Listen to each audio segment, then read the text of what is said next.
Hi friends, welcome to my channel get ready. Megastar Chiranjeevi కెరీర్లో అత్యంత ప్రతిష్టాత్మకంగా తెరకెక్కించబోతున్న చిత్రం ఉయ్యాలవాడ నరసింహారెడ్డి. ఈ సినిమా ఇంకా సెట్స్ మీదకి వెళ్లకముందే అంచనాలు భారీగా ఉన్న విషయం తెలిసిందే. దాదాపు 6 మంది రచయితల సహకారంతో కొన్ని నెలల నుంచి ఈ స్క్రిప్ట్ మీద పనులు చేయిస్తున్నాడు సురేందర్ రెడ్డి. దీంతో ఇది ప్రత్యేకమైన సినిమా అవుతుందని మెగా అభిమానులు కూడా భారీ అంచనాలతో ఉన్నారు. వాళ్ళ అంచనాలన్నీ మరింత పెంచేలా సుకుమార్ మాట్లాడాడు. దర్శకుడు ఆడియో వేడుకకు అతిథిగా వచ్చిన సురేందర్ రెడ్డి గురించి మాట్లాడుతూ ఉయ్యాలవాడ నరసింహారెడ్డి ప్రస్తావన తీసుకొచ్చాడు సుకుమార్.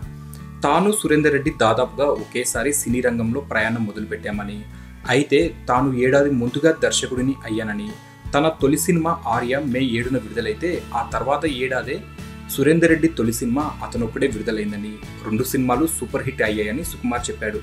ఇక సురేందర్ రెడ్డి తనకు నిజాయితీగా తన కథల్ని పూర్తిగా చెప్తే తాను మాత్రం సగమే చెప్పి అతన్ని మోసం చేసేవాడేనని చమత్కరించాడు సుకుమార్. ఇక తనకు కథలు సరిగా జనరేట్ చేయడం రాదని, కానీ సురేందర్ రెడ్డి మాత్రం చాలా ఆవేశంతో ఎమోషన్తో కథలు చెప్పేవాడని చెప్పాడు సుకుమార్. ఇక అతనొక్కడే కథను కూడా నాకు అలాగే చెప్పాడని, నాకు చెప్పినట్లే తీస్తే సినిమా సూపర్ హిట్ అవుతుందని చెప్పానని అన్నాడు. ఇక సురేందర్ రెడ్డి కథ చెప్తున్నప్పుడు మళ్ళీ అంత ఎమోషన్ ఉయ్యాలవాడ నరసింహారెడ్డి విషయంలో చూశానని సుకుమార్ తెలిపాడు.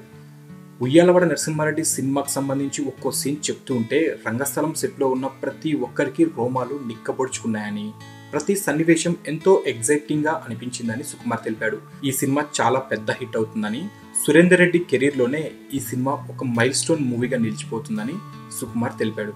సో ఫ్రెండ్స్, మీకు ఈ వీడియో నచ్చితే లైక్ చేయండి, షేర్ చేయండి. మరిన్ని ఫిల్మ్ అప్డేట్స్ కోసం మా ఛానల్ని సబ్స్క్రైబ్ చేయండి.